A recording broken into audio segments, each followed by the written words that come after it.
compõe a mesa hoje, nessa noite. À minha esquerda, o secretário-geral do Instituto, Tarcísio Kreutz, a Débora Veneral, diretora da Uninter e organizadora deste evento nessa noite, e os nossos convidados, a Gisele e o Rodrigo, que vieram nos prestigiar aí com um bate-papo delicioso. Nós estávamos ansiosos aguardando por vocês. Eu vou passar a palavra para a Débora, ela vai fazer a apresentação dos nossos palestrantes e, em seguida, a palavra é de vocês. Boa noite a todos e a todas. É uma satisfação tê-los aqui nessa noite. O Instituto dos Advogados do Paraná se sente muito honrado de receber vocês nessa noite aqui na nossa casa. Temos hoje, então, para dar continuidade ao ciclo de palestras, considerando a importância da temática Direito e Tecnologia, teremos aqui a professora doutora Gisele Ueno e o professor doutor Rodrigo. Então, o tema dessa noite será Gestão Estratégica e Cultura de Inovação. Sobre a palestrante, a professora Gisele Ueno é advogada, especialista em Direito Empresarial, consultora em Tecnologia e Inovação para a área jurídica, fundadora em Curitiba da Legal Hackers e membro da Comissão de Inovação e Gestão da OAB.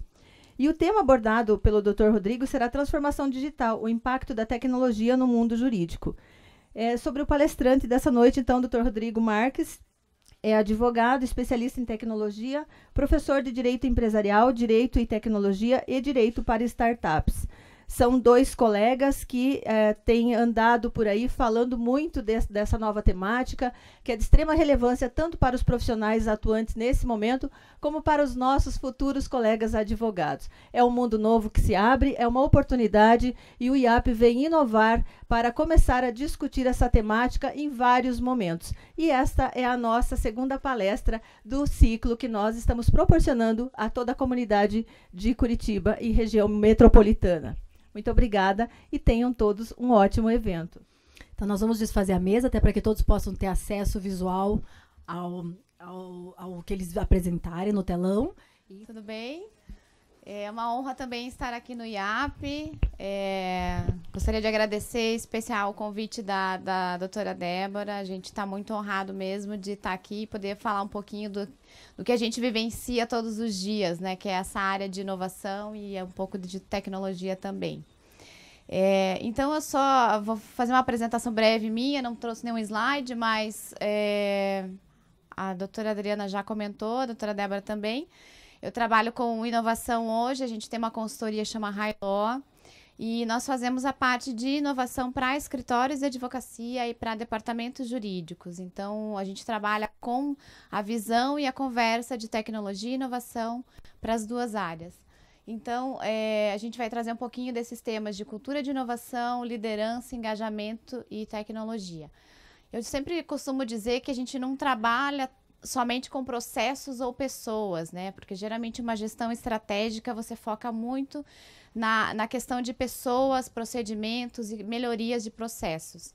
A gente não faz apenas isso, a gente faz um mapeamento, mas focado em tecnologia e como que a tecnologia pode contribuir nesse cenário. Então, hoje a gente tem uma gama de oportunidades no mercado que entregam e às vezes não entregam aquilo que prometem, né?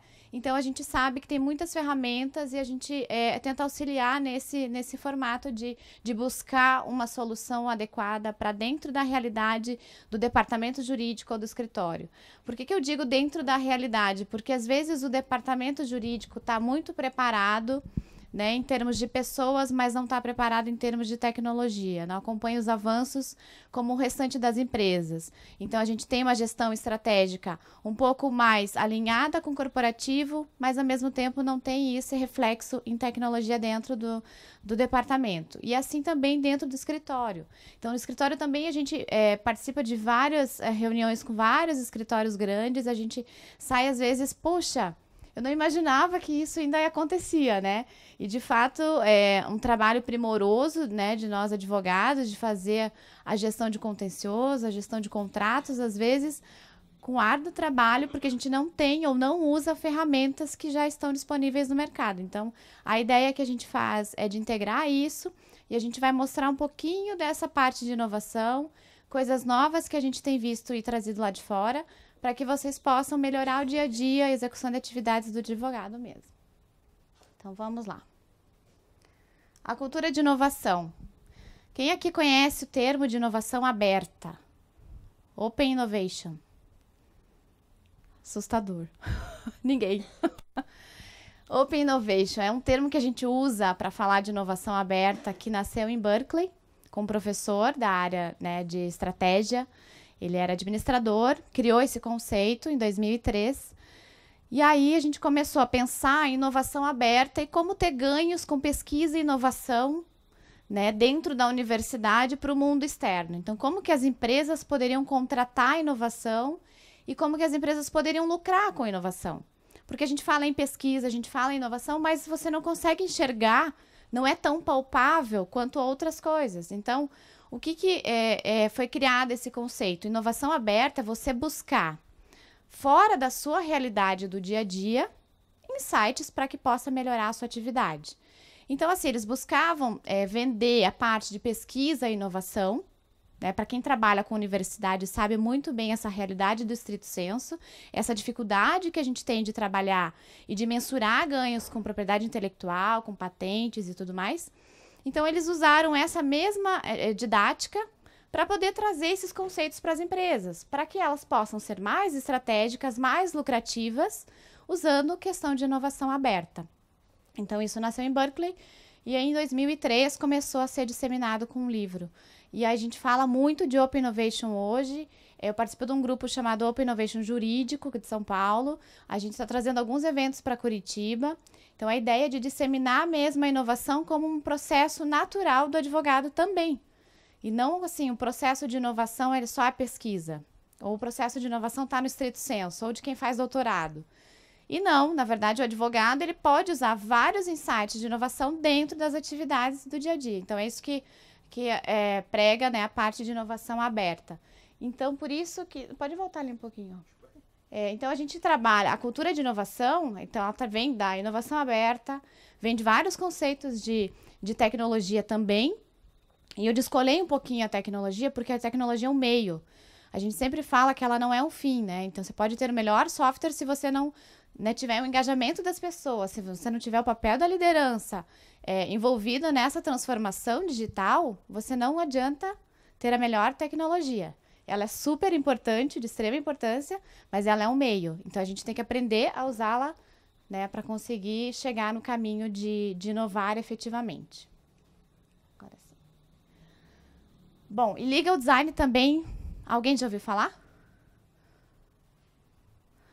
Já ouviu falar?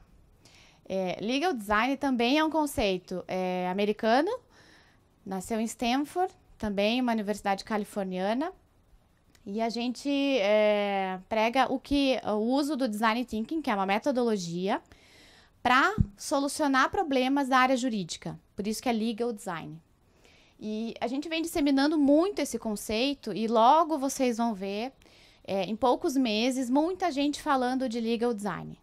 Legal design nasceu da origem design thinking, para designers mesmo, eles usavam essas metodologias, principalmente para encontrar soluções tecnológicas para alguns problemas. Às vezes a solução não é tecnológica, às vezes a solução é muito simples, mas o processo é o mesmo. Eu vou explicar um pouquinho os passos do design thinking e os princípios que eles têm, para que vocês possam enxergar isso com um pouco mais palpável dentro da área jurídica. Então, assim, daqui uns 6 meses, mais ou menos, todo mundo vai falar, poxa, aquela menina lá no IAP falou de legal design, é isso mesmo. São formas da gente transformar a nossa atividade um pouco mais fácil, um pouco mais transparente e um pouco mais próxima da realidade do nosso cliente. Porque a gente faz as atividades sob demanda. E hoje a gente sabe que a advocacia tem uma concorrência ferrenha. Se você não se coloca numa posição estratégica para o teu cliente, você deixa de ser necessário. Ele vai buscar um escritório que traga um dashboard melhor, que traga um relatório mais efetivo, que mostre ações preventivas. Então, a ideia de você usar o legal design não é só simplesmente para facilitar as atividades do dia a dia, mas também de se tornar, né, um modelo estratégico de posicionamento, tanto de escritório quanto para quando você vai prestar um serviço jurídico. Então, você pode enquadrar isso tudo dentro dessa caixa. a gente participa de um grupo da OAB, que é a Comissão de Inovação, e nós criamos lá um evento de gestão e tecnologia, experiências do usuário. Que a gente vai ter um novo encontro agora, dia 24. O que a gente tem nesse evento? A gente faz um encontro de realidade de pessoas. Então, o Dr. Albaldilo também, do Correia de Castro, participa comigo. Né? A gente faz essa gestão desse evento. A gestão em tecnologia focada na experiência do usuário, ela traz o dia a dia de quem está operando mesmo sistemas, né, ferramentas, e conseguem trazer para nós, assim, puxa, nessa minha atividade aqui eu não tenho um sistema para isso. Ou eu uso esse sistema de uma forma, ao contrário do que para que ele foi criado, para poder oferecer um relatório assim, assim, assim. Então, a gente vê muitas experiências do dia a dia, a gente troca essas experiências para poder melhorar um pouco o serviço que você presta. Então, várias empresas participam, né, desse evento lá na OAB, e várias empresas trazem soluções para nós também. Então, a ideia é fazer um caminho reverso de falar, poxa, eu preciso de uma solução assim. Por que o mercado não desenvolve, né? Então, a ideia é a gente focar sempre no usuário, em quem está vendo ou que está recebendo o serviço, né? E até é um dos princípios do Design Thinking. Aqui tem um processo básico do Design Thinking que é o mesmo aplicado para o Legal Design. Então, você tem insights com base na empatia. Você se coloca no lugar do teu usuário. Você consegue enxergar como que o teu cliente gostaria de receber aquele serviço, gostaria de receber aquele contrato, como é fácil para ele ler aquele contrato. Na verdade, você não tem que transformar um termo de condições de uso num Frankenstein, né? Você pode facilitar muito a vida de quem está recebendo e de quem está lendo. Se, né, o papel do termo de uso é fazer com que ele leia aquelas questões e esteja de acordo ou não, você não precisa encher linguiça lá dentro, né? Então, você vai facilitando o serviço, vai vendo com base na empatia, no que o cliente quer, no que ele deseja, para daí transformar isso. Então, a gente define e estabelece um foco com o que você quer chegar, onde você quer chegar. Idealiza isso com um brainstorm. Então, a gente coloca, tem várias... Eles usam muito post-it, colam post-it por tudo, e todo mundo dá ideias, e é um período de extração de ideias. Quem já fez algum módulo de Design Thinking é muito interessante, é proveitoso, porque todo mundo coloca várias ideias, até ideias que não tem nada a ver, que você acha que não tem nada a ver. E depois você faz um refinamento dessas ideias. Aí você começa a construir uma prototipagem desse resultado. Parece uma coisa muito fora da nossa realidade isso, mas eu vou mostrar mais ali para frente como que as universidades americanas estão usando isso dentro do curso de Direito. Então, assim, não é um processo que nós estamos adaptando tão somente do design para o Direito. Isso já está saindo de dentro da universidade como uma habilidade no diferencial do advogado. E aí depois tem a entrega e no final da prototipagem, né? Eu coloquei um slide ali, tá em inglês, mas a parte de Legal Design Thinking é bem isso, de você entender, né, o que o teu cliente precisa, encontrar soluções mais simples, mais simplificadas, com a ajuda do próprio usuário. A gente chama o usuário, a gente pode colocar o usuário como cliente aqui, né? E a gente tenta entender dentro desses conceitos da empatia, de você deixar com que a pessoa participe efetivamente, que traga informações. Eu vou colocar um outro slide ali para frente de um exemplo prático disso, que já acontece para políticas públicas tanto na comunidade europeia quanto nos Estados Unidos. Então, como que eles conseguem fazer acesso à justiça, por exemplo, para determinada área, usando esse método. Então, como que você consegue chegar nos stakeholders, que são as pessoas que participam desse processo. Então, não é tão fora do nosso contexto, assim. Pode passar. Esse aqui é o exemplo que eu falei para vocês. A gente fala ali que tem vários post-its, né? O que acontece? Esse case, ele foi utilizado para fazer uma política de adoção nos Estados Unidos. Então, quem trabalha com adoção é um case bem bacana de estudar. Eles criaram, na verdade, eles detectaram um problema, e a partir desse problema, qual é a solução que eles teriam, né? Então, para chegar na solução, você tem que explorar o máximo possível qual é o problema, efetivamente. Porque muita gente diz, o meu problema é esse. Sim, teu problema é esse, mas você não tem visualmente o que é, quem está envolvido, por que acontece dessa forma. Então, visualmente, você consegue estabelecer essas etapas. E aí, o que eles fizeram ali? Todas as pessoas que estão envolvidas no processo. Né? Então, a gente fala o juiz, a gente fala a criança, os pais, né? O assistente legal, todo mundo que está envolvido nesse processo da adoção. Como que isso poderia ser melhorado, né? Então, coloca-se ali e depois no segundo slide já mostra, né, qual é um refinamento e uma ideia para cada um desses atores do processo. Então, as crianças, como que elas têm que reportar elas mesmas os problemas.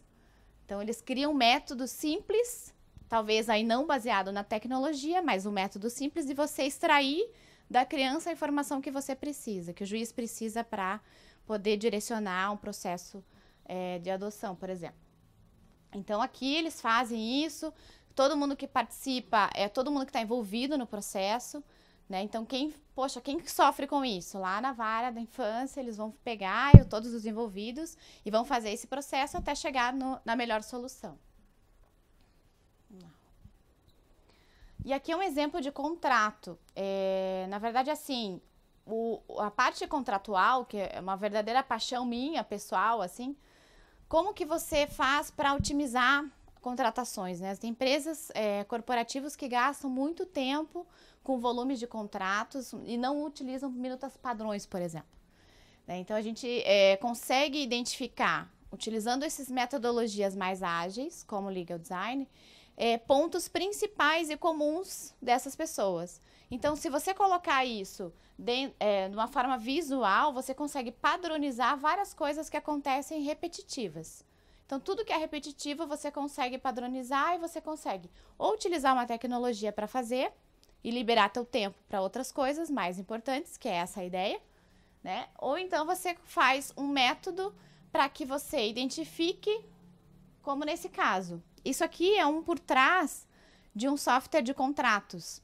Então, você pode simplesmente por cliques, né? Sim ou não.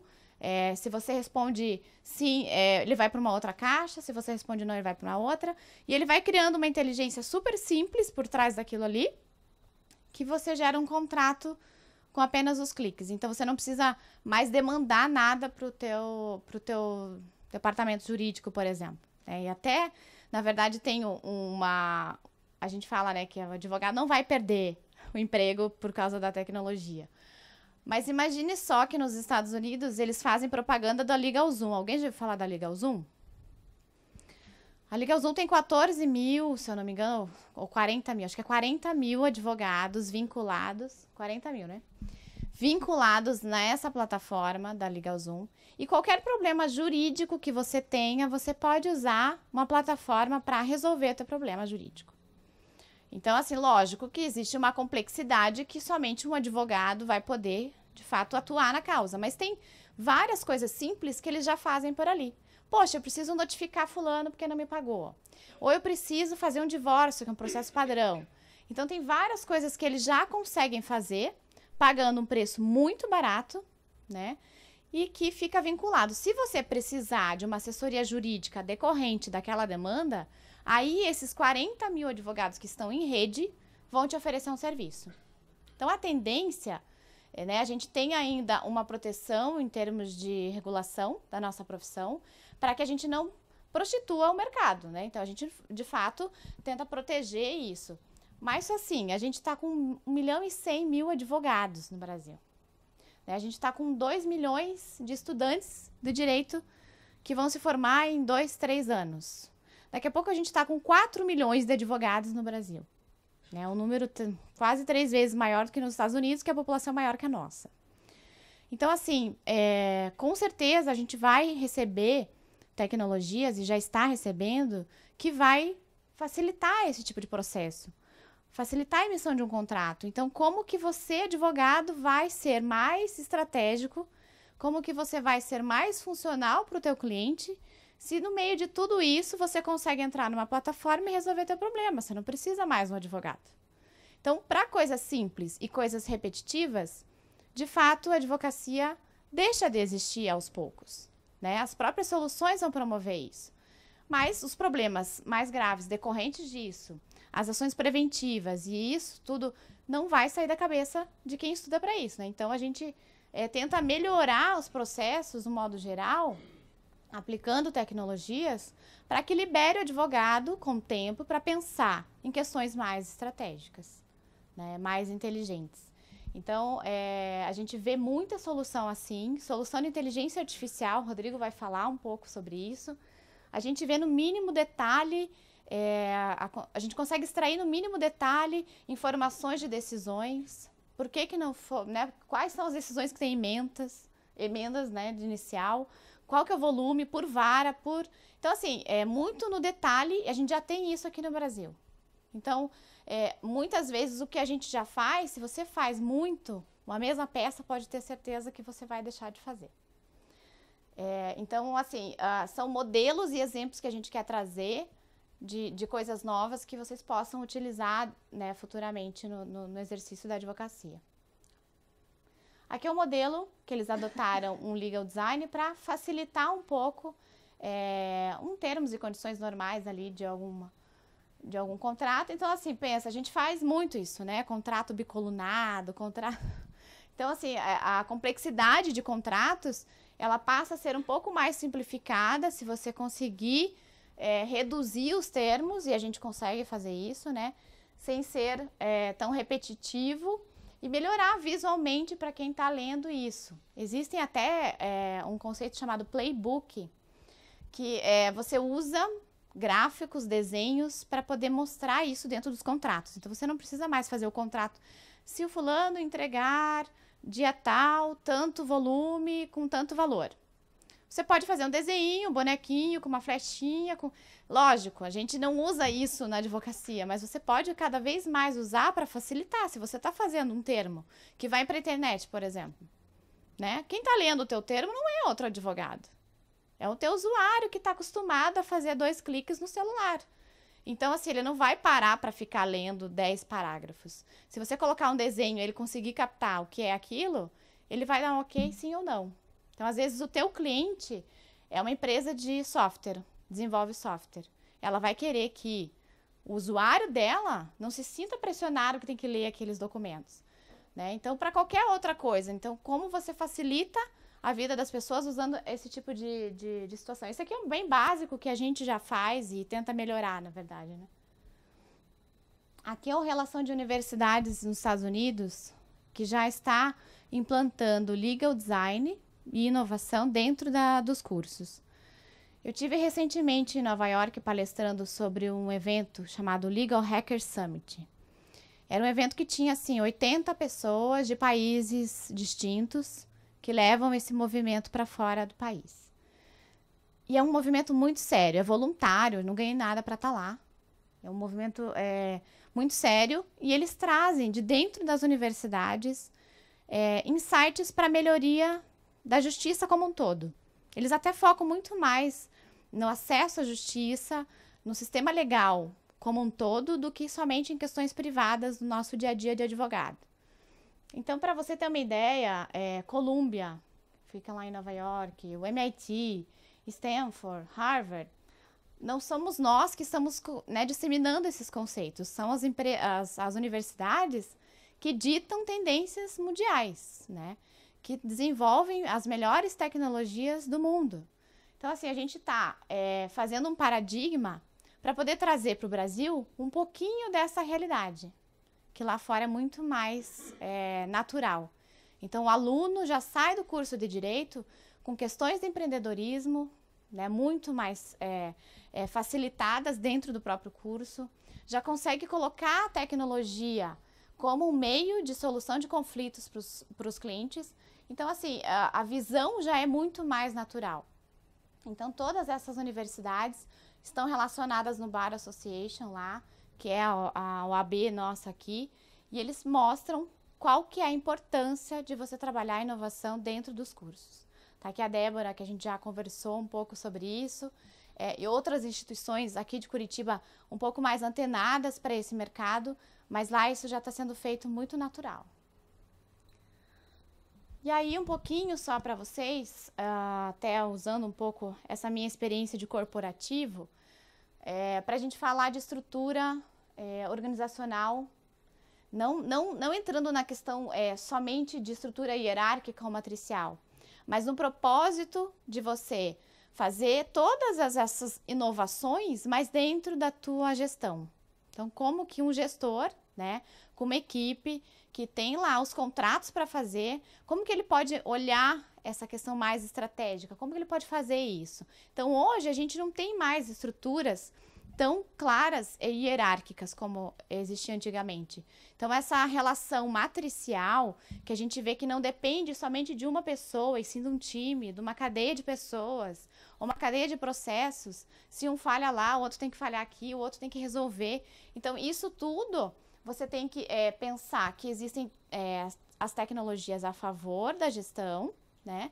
Mas isso não vai resolver o problema se você não tiver pessoas engajadas, se você não tiver pessoas imbuídas de fazer isso, se você não conseguir como líder se colocar no papel do teu empregado. Então, eu acho que isso que é importante a gente deixar um pouquinho até esses conceitos todos aplicados dentro da gestão mesmo. Tanto uma gestão para um gerente, quanto a gestão do teu dia a dia, das suas tarefas, ou de pessoas que trabalham mais sozinhas, mas que conseguem, poxa, eu consigo melhorar nesse sentido, né? Sobra mais tempo para pensar em outras coisas. Vamos lá, Rô. A gente coloca ali comunicação, esse negócio que a gente falou do brainstorm, de todo mundo colocar post-it e tal. Isso não é feito sozinho. Você não consegue fazer um brainstorm em uma pessoa. Uma pessoa pode colocar a perspectiva dela, mas se você ouvir e você conseguir enxergar a perspectiva do outro, e você achar que aquele outro não tem nada a ver, mas no final das contas o processo todo foi resolvido com a ideia que ele teve, então você, poxa, até onde eu estava certo? Então você começa a se questionar por isso, sabe? Então por isso que é importante você trabalhar com a liderança e trabalhar com os times, porque se você não tem o engajamento dos stakeholders para que isso chegue, né, em toda a massa, seja de uma empresa ou seja no escritório, você não consegue engajar as pessoas para fazerem, né, a tua tarefa ali do dia a dia um pouco melhor, um pouco mais inteligentes. Então a gente trabalha com comunicação, essa questão de resolver os problemas de forma mais focada no usuário. Aí a empatia, lógico que né, você se colocar no lugar do outro e poder escutar um pouco melhor. A gente fala tá, joia? Se você falar em escutar, né, a gente fala assim, um bom líder tem que saber escutar. Muito bom, um bom líder tem que saber escutar. Mas o bom líder, ele tem que criar a oportunidade de ser ouvido. Né, de ser ouvido e de fazer com que as pessoas se sintam à vontade para falar. A gente fala assim, a gente fala que eu tenho um processo de oitiva, né? Você não pode simplesmente falar assim, mas eu sempre estou aberto aqui para ouvir as pessoas. Mas você não faz um happy hour com a tua equipe, você não sai um pouco daquele teu ambiente de trabalho para poder conversar outras coisas, entender a realidade daquele teu empregado, como que aquilo funciona no dia a dia. Então, acho que isso é importante, você usar todos esses princípios de inovação. Isso faz parte de inovação. Isso é inovação aberta também, né? Então, todas essas coisas você pode usar a favor do teu escritório, por exemplo. É uma coisa simples que você tem que fazer. E às vezes você ganha muito mais tempo oportunizando uma vez para a pessoa falar do que você ficar tentando resolver problemas que aquela pessoa cria, simplesmente por falta de comunicação. Então, um escritório que quer se portar como inovador, ele tem que fazer uma boa comunicação. Todo mundo tem que saber para onde vamos, como vamos e por que estamos juntos. Porque se uma pessoa não fizer aquilo, o negócio não vai funcionar. Então, assim, não é questão de afinidades. Aqui no Brasil, a gente fica muito assim, poxa, mas é que eu gosto daquele cara. Mas é que eu me simpatizo com aquela pessoa. Não é questão pessoal, é tudo uma questão profissional, a relação profissional mesmo. Você é obrigada a fazer network, você é obrigada a falar do teu departamento para o outro departamento. Então, se você tem um problema de compras, não adianta você mandar um e-mail, criar uma política de compras. Se você não tira, né, a coisa da cadeira, não vai lá, né, conversar, ouvir, entender. né? Então, assim, isso faz total diferença. Você perde 5 minutos para conversar com uma pessoa e às vezes você fica lá 3, 4 dias tentando desenvolver uma política de compras que não vai ser tão efetiva. Então, a parte da escuta é muito importante, oportunizar isso, né? Não só para a tua equipe, mas também olhar quem que está recebendo o teu serviço, se de fato está gostando, o que que falta, o que que podia melhorar. O papel da liderança ali eu coloquei em parte de estratégica, produtividade, então o uso de tecnologias tem nos ajudado nesse sentido de produtividade, de estabelecer KPIs, por exemplo, né? Então são formas de você medir produtividade e a produtividade não está relacionada à quantidade, né? Muita gente usa isso. Ah, mas é que a fulana é muito boa porque ela faz 10 contratos e o outro só fez 2. Sim, mas a complexidade é diferente. Então, como que você mede isso? Como que você vai mensurar isso na tua equipe? Então, hoje tem várias ferramentas que você consegue mapear volume e consegue mapear competências. Então, você tem que saber usar isso como métrica. Não adianta só você estabelecer KPIs por volume ou por tempo e não estabelecer KPIs por competências. Às vezes, tem uma pessoa que é muito boa de relacionamento. Coloca essa pessoa para fazer oitiva. Manda ela ir lá no departamento de compras, manda ela ir lá no departamento de TI. Então, assim, são competências. Poxa, ela não faz contrato. Tudo bem, ela não faz contrato, mas ela é muito boa em resolver outros problemas. Então, assim, a gente hoje fala muito em soft skills, que são habilidades, né, e competências que não são competências técnicas, que cada vez mais os profissionais têm que ter isso.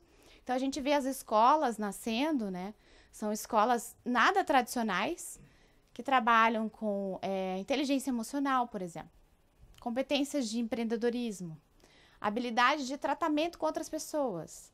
Então, isso são soft skills e são habilidades que as pessoas estão trabalhando cada vez mais. As escolas estão cada vez mais no modelo diferenciado de ensino, né, um modelo mais aberto de ensino, porque ninguém mais quer se deslocar, ir até um campus e perder um tempo e fazer isso ou fazer aquilo.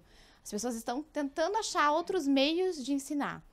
E a gente ensina com essas habilidades, ensina com inteligência emocional. Então, isso tudo são coisas que a gente tem visto hoje, que trabalha-se muito na parte de RH, por exemplo. Então, a gente fala de gestão estratégica focada e usa a tecnologia para isso, mas você também tem que ter esse know-how como gestão, se você é um gestor, um know-how muito mais focado em habilidades hoje.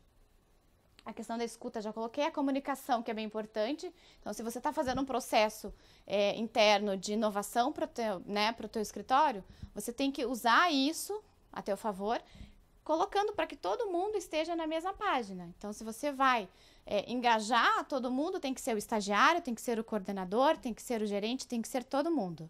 Não adianta a gente fazer as entrevistas e esquecer de colocar o estagiário, por exemplo, que é o cara que está no dia a dia, que é o cara que faz toda a atividade administrativa, de pagamento, por exemplo. Às vezes você pode resolver um problema simples dele com um software que já existe no mercado ou com uma própria ferramenta que você já usa em casa e que você acaba não aproveitando tudo que você tem, né, de funcionalidades, e poderia liberar aquela pessoa para aprender outra coisa, né? Poderia realocar essa mão de obra. Então, a gente fala muito assim, a comunicação é importante para que todo mundo esteja engajado no mesmo nível. E as dinâmicas que eu comentei com vocês, de trazer um pouco as pessoas para fora do ambiente tradicional, né, para que isso seja um motivo extra, né, um incentivo para a pessoa falar, para a pessoa se sentir à vontade. Então, a gente fala muito em dinâmicas também. E a tecnologia, que agora o Rodrigo vai tocar bem específico em tecnologias novas que estão no mercado, não só a blockchain que a gente já teve aqui com a Amanda, inclusive, falando de impactos nos negócios jurídicos e, do modo geral, em todos os negócios, né, como que a gente usa as tecnologias, mas a gente está trabalhando muito com inteligência artificial, por exemplo, na própria OAB, o Rodrigo está liderando um grupo lá de estudo para isso, então, várias tecnologias que são ferramentas, então, a parte da inovação. Então, não adianta você contratar só a ferramenta se você não tiver todo esse processo de inovação dentro, né, do que você quer mudar. E a parte de ferramentas de gestão também, a gente tem um roadmap de todas as soluções, assim, não todas, porque cada dia sai uma coisa nova e tem uma startup criando uma coisa nova. Mas a gente vê muitas soluções no mercado que são muito boas a um custo muito barato, né? Então, tem gente que desenvolve isso dentro de escritórios, eu acho fantástico também, que cria essa habilidade do advogado de ser estratégico de, poxa, isso aqui pode resolver e criar dentro de casa o que bem customizado, que é fantástico se todo mundo pudesse fazer isso, né? Mas, de qualquer forma, são ferramentas de gestão que fazem com que as rotinas ficam mais automatizadas, você tenha o maior número de dados que você possa trabalhar de uma forma mais estratégica. Então, isso também é bem importante, de volume de informações. Então, as pessoas falam para nós assim, poxa, eu não sei como que vai ser daqui 3 anos no meu escritório. Sim, se você tem um posicionamento estratégico focado em 5 anos, por exemplo, e você tem um problema de contratos, e você tem uma ferramenta que pode resolver esse seu problema de contratos, é um nicho que você pode começar a trabalhar. Então, poxa, eu não oferecia para o meu cliente a gestão de contratos, mas eu posso oferecer, porque eu tenho uma ferramenta muito boa, né? Eu tenho várias pessoas engajadas nesse processo, eu posso melhorar isso e oferecer como um serviço mais sustentável. Quem trabalha com processos massificados, né?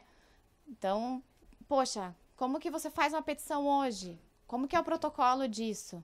A gente conheceu uma ferramenta recentemente que faz toda a gestão de protocolos de petição, né? E é um valor baixo, relativamente baixo, e que libera 4, 5 pessoas que ficam, às vezes, o dia todo fazendo protocolo de petição, um volume muito grande, né? Então, são trabalhos repetitivos que vão ser substituídos, sim, né, pela tecnologia.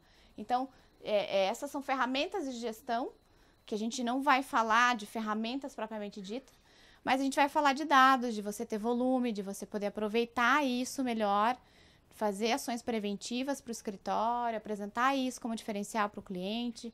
Então, é bem importante que a inovação esteja nesse conceito, assim, não coloquem só a inovação, poxa, não é uma coisa nova, colorida, com post-its colados na parede, não é isso. Tem todo um processo, uma lógica e um princípio para você chegar nas soluções. Então, isso que é legal que vocês consigam entender e cada vez mais o nosso trabalho de tentar fazer isso, de disseminar isso. Eu sempre falo do Curitiba Legal Hackers, que é um movimento que a gente trouxe lá de fora, justamente para poder trazer ideias e coisas novas, para que vocês possam estar mais em contato com esses tipos de universidades que estão trazendo essas coisas para nós, né?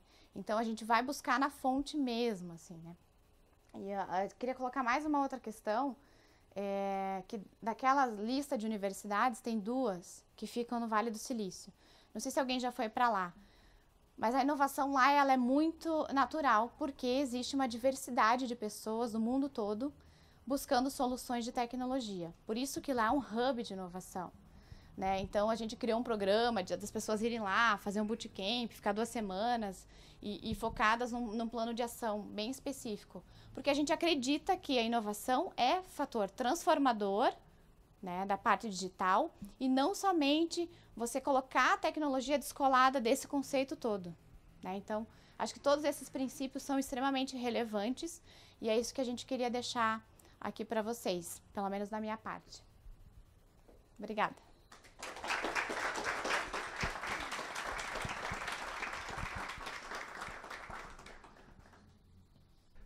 Boa noite.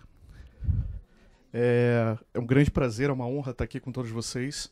Obrigado pelo convite. Nós estamos muito agradecidos por estar aqui, porque é sempre um prazer falar sobre esses temas para a gente. Temas que são extremamente importantes e que, na maioria das vezes, a gente encontra muita resistência dos advogados.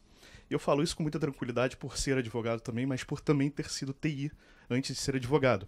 E aí eu vou passar um slidezinho aqui só, que eu chamo de slide Esse Cara Sou Eu, para vocês entenderem quem é essa pessoa que vai tomar o tempo de vocês agora.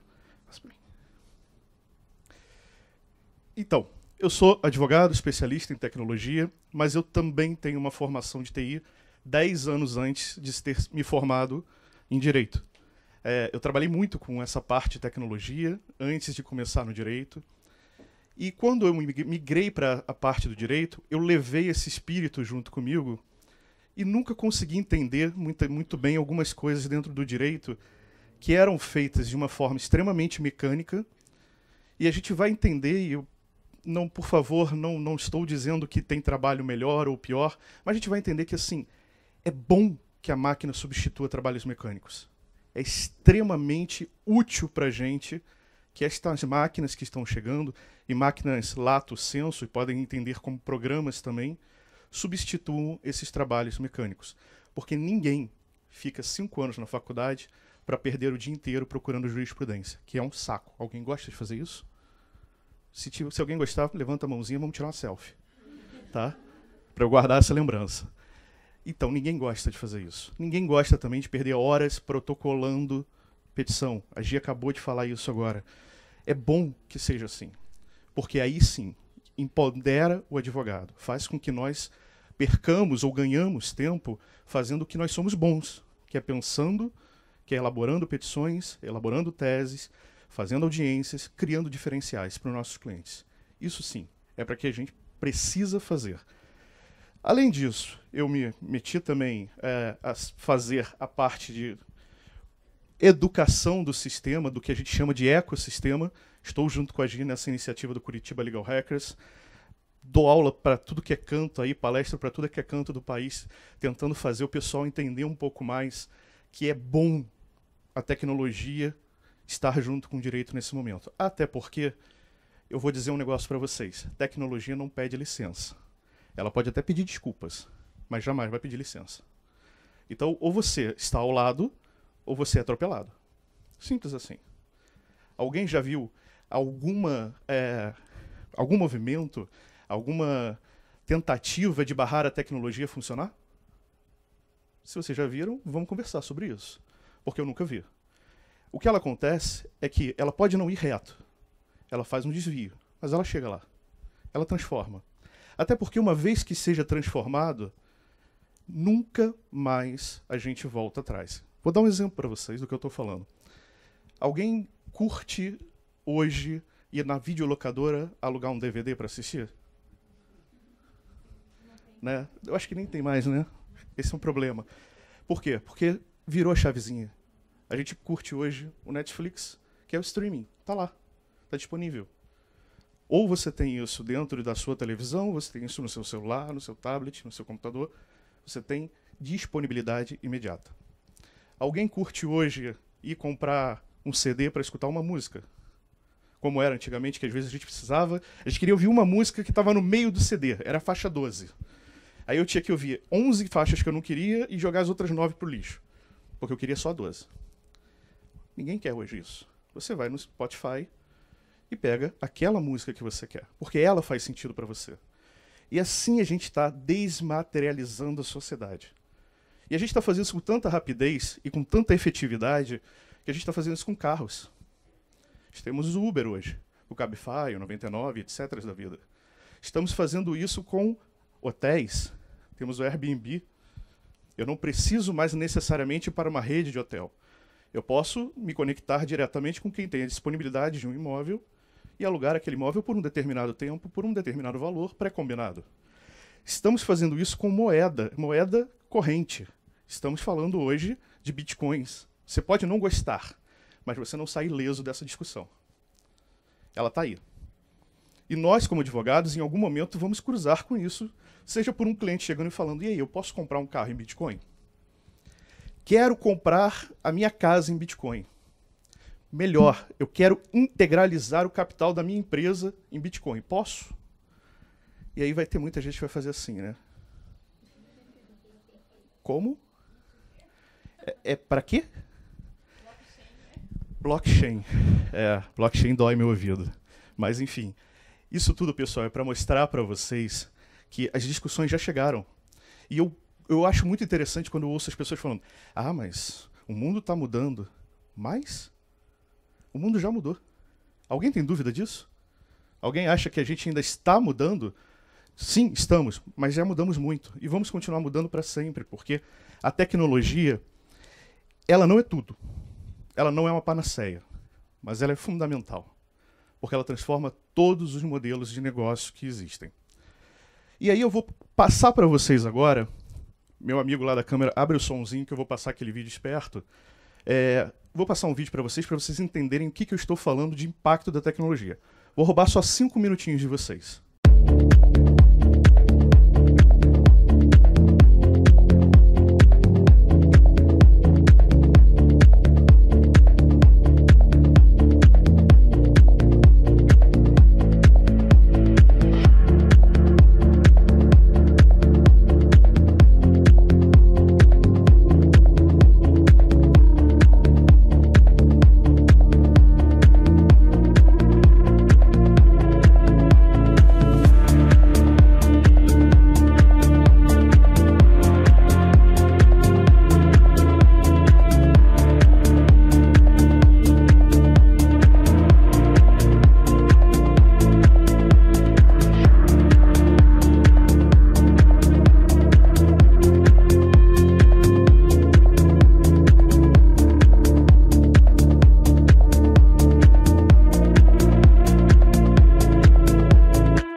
Gostaram do vídeo?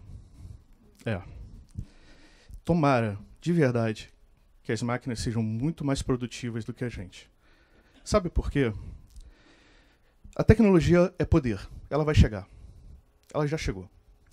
E ela está transformando todos os escritórios, todas as empresas, tudo que a gente está vendo ser transformado. E não adianta ser reativo.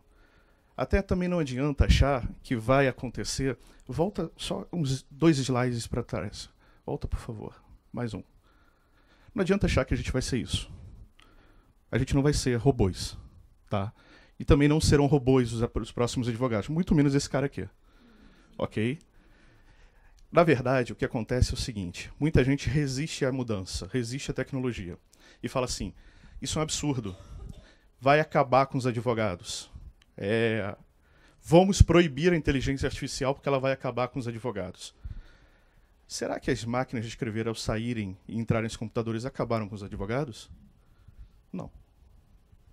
Será que quando deixaram de trabalhar com monitores monocromáticos e começaram a trabalhar com coloridos e depois com 2 monitores, isso alterou alguma coisa? Na verdade, máquina, tecnologia, é meio. Ela não altera quem você é. E é aí que está o diferencial. Aquela última frase, para mim, ela é perfeita. Tomara que as máquinas sejam muito mais produtivas, porque aí permite que a gente foque mais no que nós somos melhores em ser, seres humanos. É aí que está o nosso diferencial. Não adianta achar que a tecnologia não vai entrar ou que a inteligência artificial vai ser barrada. Não vai, não vai. Não vai porque já faz todo o sentido do mundo para todas as empresas começar a cortar custos onde ela pode ganhar desempenho. É simples assim. Para que eu vou botar um pelotão de gente protocolando se eu posso botar uma máquina que não dorme, não para, não fica doente, eu não tenho que pagar direitos trabalhistas? E aí eu pego aquele pelotão de pessoas e aí o medo é, nossa, vai todo mundo ser demitido. Bom, se você faz o que um robô faz e nada mais, você já é um robô. Então você só vai ser substituído por outro. Agora, se você faz algo diferente, se você focou no humano, se você focou em ser um profissional qualificado, diferenciado, aí você focou em ser humano e aí você focou em ter o que ninguém tem. Em ser o que ninguém é. Esta é a diferença. Não importa o meio da tecnologia que você usa, da máquina de escrever até uma inteligência artificial que você dita e ela escreve a petição para você. Isso não importa. O que importa é quem você é. É o que, como advogados, podemos contribuir na hora de formar uma tese, na hora de elaborar uma petição. E aí eu vejo muita gente falar assim, nossa, mas eu faço uma petição incrível. A minha petição ela é linda. Eu coloco aquela doutrina que ninguém coloca. Eu falo, sabe o que o seu cliente pensa sobre isso? Nada. Ele não está nem aí para isso. O seu cliente não se importa com a sua estilística. O seu cliente não quer saber se a sua audiência é perfeita. Ele quer resultado. Alguém tem dúvida disso? Que o cliente quer resultado? Tanto é que ele pergunta para você, geralmente, trocando em miúdos, ou quanto custa, ou quanto ele ganha. Não é isso? Quanto eu vou ganhar ou quanto eu vou pagar? Basicamente, entre um universo de perguntas, a gente consegue resumir nessas duas. E aí, quando a gente fala de tecnologia, pessoal, e eu vou trazer para vocês algumas, porque seria impossível trazer todas, a gente começa a entender o seguinte: ninguém aqui agora vai ter que aprender a programar. Se quiser aprender a programar, legal, bacana, vai ter um diferencial na vida, como o advogado empresarial que aprende contabilidade.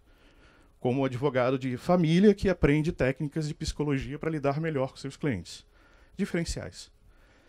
Não é fundamental. Mas entender o que aquela tecnologia pode fazer no modelo de negócio do seu cliente, como impacta no seu mercado, isso é fundamental. Quando a gente olha para esse quadrinho aqui, eu tenho 4 tecnologias que já fazem todo sentido dentro do universo jurídico hoje. Alguém já ouviu falar em ODR? Tá. Legal. ODR é Online Dispute Resolution. Ou seja, eu estou fazendo resoluções de demandas no ambiente online. Eu não compro online? Não faz sentido para a gente comprar online hoje? Então por que não deveria fazer sentido resolver um problema daquela minha compra online também no meio online? Para que eu tenho que me deslocar até o tribunal necessariamente? Melhor, por que não fazer no meio online e ganhar escala, produtividade e reduzir custos?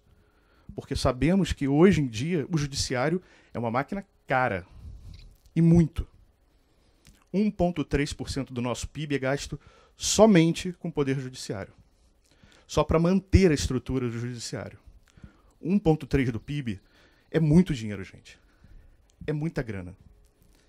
E aí, quando a gente olha para um Online Dispute Resolution, eu vou mostrar para vocês que isso já está sendo adotado em alto escalão. E vocês já devem até, de repente, saber o que eu estou falando, mas não estão ligando o nome à pessoa. Mas a gente vai chegar lá. Blockchain, vocês já viram aqui com a Amanda, fantástica, Amandinha, querida, minha amiga. Blockchain está revolucionando tudo. Blockchain, para mim, que estou mergulhado nesse universo, é uma temática gostosa de falar, porque eu vejo tudo sendo ou podendo ser alterado pela tecnologia blockchain. O meio está mudando. Eu consigo inserir o blockchain hoje dentro do judiciário, dentro do poder público, dentro da administração pública, dentro da educação, dentro do judiciário, mais voltado para a atuação dos juízes e mais voltado para a atuação dos advogados. Eu consigo, inclusive, colocar dentro de toda a estrutura extrajudicial. E a gente vai discutir um pouquinho sobre isso rapidinho, porque vocês já tiveram uma palestra brilhante sobre isso. Big Data. Big Data. A gente gera muito dados hoje em dia. Alguém tem dúvida disso? Alguém tem dúvida da quantidade de dados que nós geramos enquanto sociedade conectada que somos? E eu vou dizer que somos uma sociedade digital. Quer ver? Quem aqui levanta e pega o celular logo no início do dia? Pode levantar a mão. Levanta junto comigo. Vamos lá. Isso aí. Beleza. Quem antes de dormir faz a mesma coisa? Isso aí, galera. É assim que eu gosto. Todo mundo levantando a mão. Isso mostra que somos uma sociedade conectada. Nós estamos hoje, o tempo inteiro, de olho no que está acontecendo e esta informação chega instantaneamente para a gente. É um volume absurdo. Redes sociais, alimentamos. Vocês já ouviram falar em pegadas digitais? Pegadas digitais, ouviu? Isso aí. O que é isso? É onde nós estamos andando na internet. Nosso footprint. Isso é rastreável, fácil de rastrear. Para quem conhece um pouquinho mais de tecnologia, eu sei exatamente por onde vocês andaram na internet. Isso são dados. E sabendo onde vocês andaram na internet, eu consigo saber o que vocês gostam, quais são os seus hábitos, quanto vocês geralmente gastam de tempo lendo alguma coisa, quanto vocês consomem, quais são as coisas que vocês consomem, o que vocês não gostam. Porque o que não gosta é facinho. Pulou na tela, você atira. Com isso, eu empodero aquela galera de marketing que vai fazer uma boa propaganda para uma empresa que vai vender um produto para um cliente ou um serviço para um cliente. E eu altero o equilíbrio da coisa. Nós, advogados, recebemos um volume de informações gigantesco. Nosso cliente chega lá e fala assim, doutora ou doutora, eu tenho aqui uma causa X, toma aqui a documentação. Esse toma aqui a documentação pode ser meia dúzia de folhas ou 6 caixas de papel. Depende do que você está atuando. O que nós fazemos com esse monte de informações? Dados. Petições. Uau. Petições. A gente tem 99% dos dados jogados no lixo. Porque a gente não faz mais nada. Agora imagina se eu pego esses dados e começo a extrair através de cruzamento de dados, coisa simples de fazer, inteligência para o meu cliente, inteligência para o meu negócio, para o meu escritório, para o meu departamento jurídico. Imagina se eu começo, através de um cruzamento de dados, dizer para o meu cliente quais são as causas raízes dos problemas que estão chegando no judiciário. O que é causa raiz? É uma coisa muito simples. Olha, você teve 100 reclamações trabalhistas. Só que essas 100 reclamações trabalhistas, elas tiveram um motivo de existir. Uma razão para que aconteceu. Pode ter sido, por exemplo, porque chegou-se à conclusão, através de cruzamento de dados, que tinha um gerente, de repente, num chão de fábrica, que tratava todo mundo mal. E o cara saía brabo da vida e entrava na justiça. Aí eu chego para o meu cliente e falo assim, cara, demite esse cara. Tira esse cara porque ele está fazendo mal para você. E aí eu tiro esse elemento e automaticamente eu tenho uma queda de 70% das reclamatórias trabalhistas. o meu cliente me ama ou ele me odeia a partir daí? Ele me ama. Porque eu estou fazendo ele economizar dinheiro e eu fiz a coisa mais importante que hoje, a maioria das vezes, nós não fazemos. Eu disse para ele como resolver definitivamente o problema. Nós, advogados, somos primos muito próximos do bombeiro, às vezes, né? O cara chega perto da gente já com o negócio pegando fogo e fala, meu Deus, me ajuda a apagar. Só que eu não sei qual é a causa do incêndio, eu só estou jogando água. Quando eu cruzo os dados, eu chego lá e falo, cara, o incêndio começou ali. Então, corta aquele elemento que você não tem mais fogo. Não tem mais. Ou pelo menos eu reduzo a chance do seu fogo em X%. Eu trago objetividade para a extrema subjetividade do direito. Porque nós somos muito subjetivos. Né? O último quadradinho é um xodó recente. A Gi falou, eu abri um grupo de debate permanente na OAB Paraná para a gente conversar sobre análise de dados, basicamente jurimetria e inteligência artificial. Em 48 horas esgotaram as vagas. Vocês acham que os advogados querem saber sobre isso ou não? E eu vou ter um grande desafio, porque a galera que chegou lá está muito qualificada. Porque o pessoal está estudando isso. E aí você tem, eu sempre brinco que existem duas posições basicamente para a gente estar em um momento de mudança. Ou você está surfando a mudança, e aí o visual é lindo, e você vai terminar provavelmente de um jeito muito bacana, ou você está tomando caixote, rolando ali naquele meio, e vai terminar com a cara na areia. Esse cara é o resistente. Quem está surfando são chamados early adopters. Aquela galera que começa, quando o negócio está começando a acontecer, a se interessar, a estudar e aprender. Esses caras geralmente saem na frente com léguas de distância. Porque eles já entenderam o impacto que essas coisas vão causar na vida deles. Internet das coisas. Alguém tem um relógiozinho digital no pulso aí junto comigo? Porque se tem, a gente está aqui, estamos juntos. Estamos dando um monte de informações para a Apple.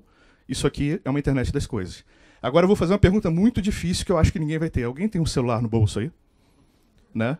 Porque se tem, parabéns. A gente também está com isso aqui hoje em dia, é um IoT. Porque ele faz muito mais do que só ser um celular que liga para alguém. Né? Aliás, o meu pouco liga. Né? O meu pouco liga. Eu falo muito pelo WhatsApp também. Entre muitas outras coisas que nós fazemos. Internet das coisas, a gente está vendo o nosso mundo ser conectado cada vez mais. Cada vez mais estamos conectando as coisas, cada vez mais queremos as coisas conectadas, queremos os carros autônomos, queremos as cidades inteligentes.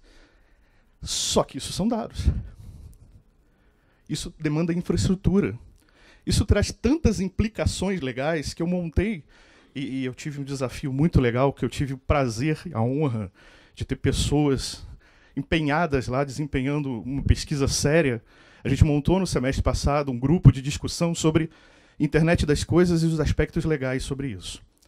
E chegamos a 5 artigos incríveis, que eu acho que todos vocês deveriam ler, sobre os impactos do que está acontecendo no nosso mundo jurídico, olhando para a internet das coisas. Percebemos que o conceito de consumidor está completamente alterado por causa disso.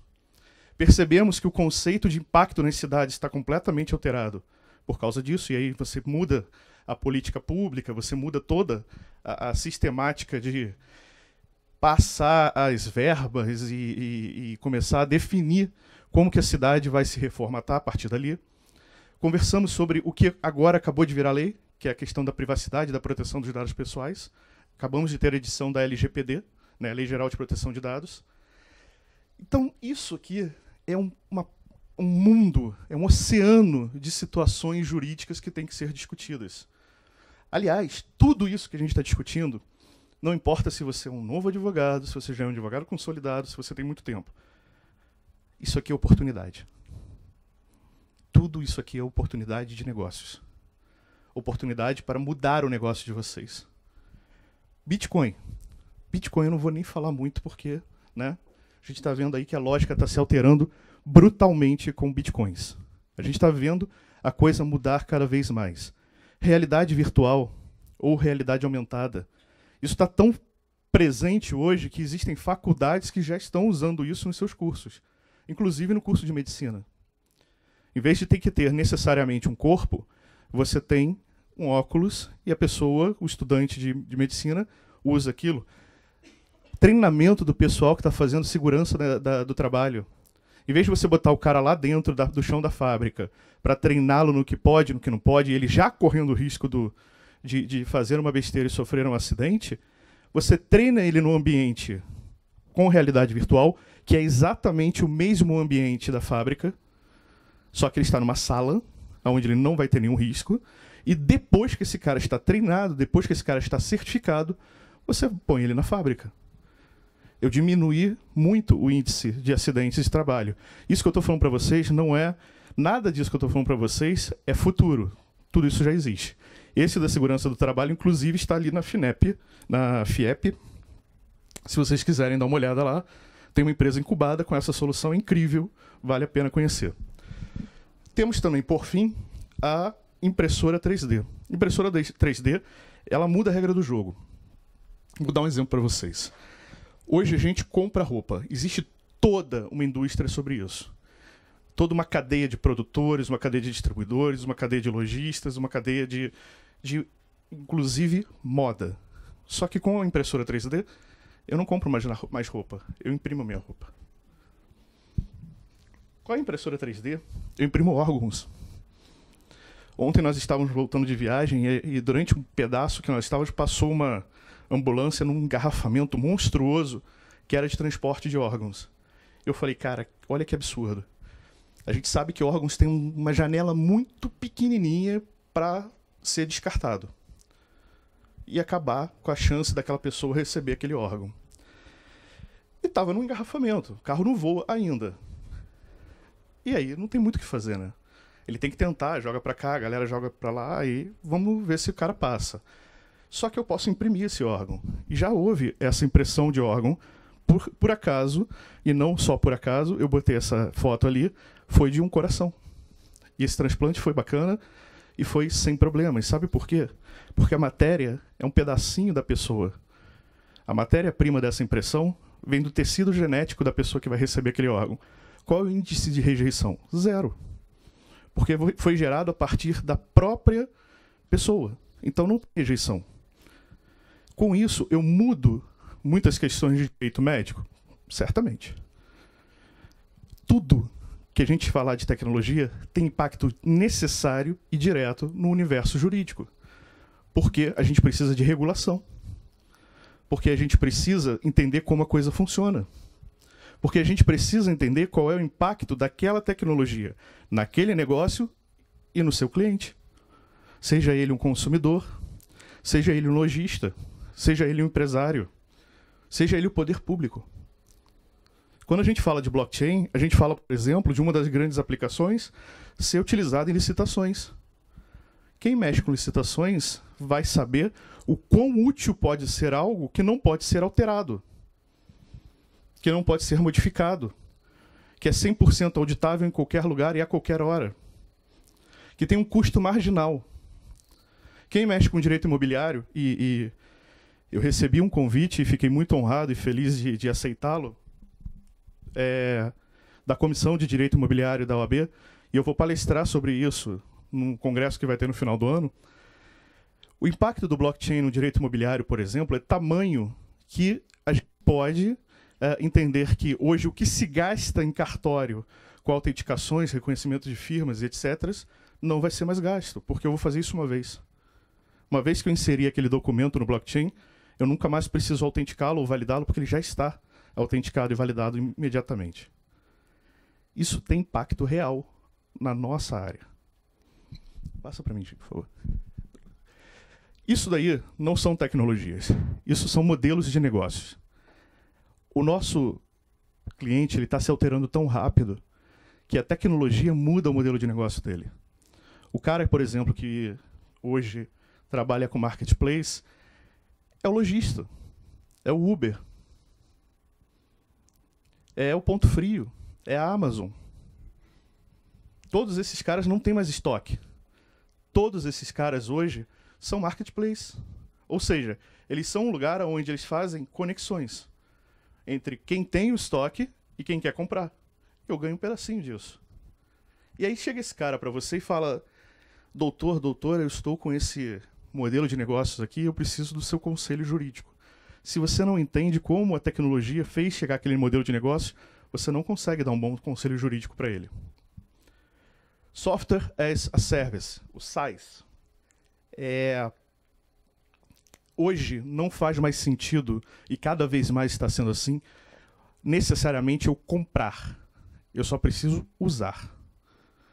A gente está cada vez mais virando a chave como sociedade para a sociedade do uso, e não mais a sociedade da posse. Isso é tão verdade que se você pegar a galera dos millennials, tem vários ali que não se importam em ter carro. Tem vários ali que não veem necessidade em comprar casa. Porque, afinal de contas, para que eu preciso engessar a minha vida em um determinado lugar? Comprar casa é isso. Estou engessando a minha vida num determinado lugar. Pelo menos temporariamente. Para essa galera não faz sentido. Para eles faz sentido eu ter um teto. Ter teto eu posso pagar temporariamente por um teto. Então, quando a gente começa a entender que a sociedade está mudando nessa lógica, a gente começa a entender que o modelo de negócio também mudou para que eu não mais venda o software ou a infraestrutura como um produto que você compra e adquire e coloca no seu escritório, por exemplo. Você não precisa mais comprar aquele servidor que custa 60 mil reais para o seu escritório. Você joga na nuvem. Você joga ele como um serviço. E você paga mensal por isso. Você não precisa comprar um monte de CDzinhos lá, ou DVDs, que seja, do Windows. Você entra no site da Microsoft e compra as licenças. E paga mensal ainda, não precisa nem pagar de uma vez só se quiser. Porque você vai fazer enquanto fizer sentido. A hora que parar de fazer sentido, você para de usar. Essa é a sociedade que a gente está vivendo hoje. Eu uso enquanto faz sentido. Quando para de fazer sentido, eu paro de usar. E eu não ingesso o meu patrimônio necessariamente na aquisição de um ativo que vai depreciar ao longo do tempo. E eu vou ter que lidar com essa depreciação. Quando eu falo de startups, eu falo hoje simplesmente do modelo de negócio que mais recebe investimento no mundo. A gente não tem nenhum outro modelo de negócios que ganhe mais injeção de capital do que as startups. Esses caras estão criando tantas ideias incríveis que as grandes empresas já entenderam que eles são tão perigosos que começaram a criar startups próprias, as chamadas spin-offs, para concorrerem também sobre aquilo. Ou para não sucumbirem a essa velocidade, se assim a gente pode dizer, das startups. Porque elas são muito rápidas. E elas se deslocam muito rápido. A gente viu no vídeo três exemplos ali que atingiram $1 bilhão, ou seja, viraram as famosas unicórnios, em um ano. Uber, Airbnb, em um ano chegaram lá. $1 bilhão de valuation, ou seja, de valor de mercado. Streaming. Streaming, a gente falou aqui do Spotify, do Netflix, e aí vocês vão falar, mas não faz sentido nenhum. Eu não vou advogar para o Spotify e para o Netflix. Não, mas você pode advogar, por exemplo, para um curso que faça transmissão online. E esse curso disponibiliza, durante um X tempo para o aluno, uma assinatura que ele paga para usar. Streaming, parabéns. Vocês podem advogar para eles, não podem? Vocês podem advogar para qualquer pessoa, por exemplo, que hoje tenha uma distribuição de qualquer coisa no YouTube ou no Hotmart. Streaming. E está aí gente saindo pela janela fazendo isso. De todos os tipos e de todos os ramos. Agora a gente vai começar a entrar em alguns exemplos. Porque eu já vi que eu já deixei vocês com a cara muito assustada. Então vamos começar agora a contextualizar as coisas melhor. Blockchain pode facilitar o dia a dia do mercado jurídico. Eu tenho certeza absoluta que a Amandinha já mostrou isso para vocês quando estava aqui com muita tranquilidade. E pode, e vai, e já está fazendo. E tanto já está fazendo que a gente tem aí 4 redes que estão já rodando de soluções em blockchain. A primeira ali é documentos. Alguém já ouviu falar na OriginalMy? Legal. Quem não ouviu, pesquisa depois no Google. OriginalMy é tipo um cartório, porque ele autentica documentos e autentica contratos em blockchain. E isso é tão interessante que já houve, de forma transversa, num julgado do TJ de São Paulo, a validação pelo magistrado do documento que tinha sido registrado em blockchain. pela original MAI. Então, nesse momento, o magistrado entendeu que aquele documento, e até porque o nosso Código de Processo Civil ele não deixa nenhuma dúvida quanto a isso, se não for de forma determinada pela lei, todo tipo de documento pode ser acordado entre as partes e terá validade. Então, quando podemos fazer isso, podemos registrar em blockchain. E uma vez registrado em blockchain, eu não preciso nunca mais me preocupar em ficar autenticando aquele troço 300 vezes. Porque quando eu coloco na blockchain, eu ganho um negocinho chamado timestamp. O timestamp é o carimbo do tempo. É a mesma coisa que o nosso certificado digitais de advogado faz. Quando eu entro, ele diz ali que naquele dia e naquele horário, o Rodrigo assinou aquela petição, por exemplo. Isso é o timestamp. E aquilo nunca mais sai dali. Você cria uma marca no documento que é eterna. Só que quando eu coloco no blockchain, eu crio uma marca no documento que é eterna num documento que se torna eterno, porque ninguém mais vai alterá-lo. Então eu tenho a total certeza de que aquele documento corresponde com a realidade e mais ainda, eu tenho a total certeza que, passados 5 anos, aquele documento também conseguirá permanecer com a sua validade, porque ninguém pôde alterá-lo posteriormente. Quando a gente... Não, volta umzinho. Quando a gente olha ali do ladinho, a gente vê a propriedade intelectual. Propriedade intelectual já tem algumas soluções desenvolvidas em blockchain também. A gente tem várias questões de direitos autorais, principalmente, que já estão sendo registrados em blockchain e que fazem todo o sentido do mundo eu desintermediarizar esse tipo de coisa. Smart Contracts está mudando a lógica do mercado e fazendo muito advogado ficar louco porque acha que vai precisar programar os contratos daqui para frente. E não é bem assim.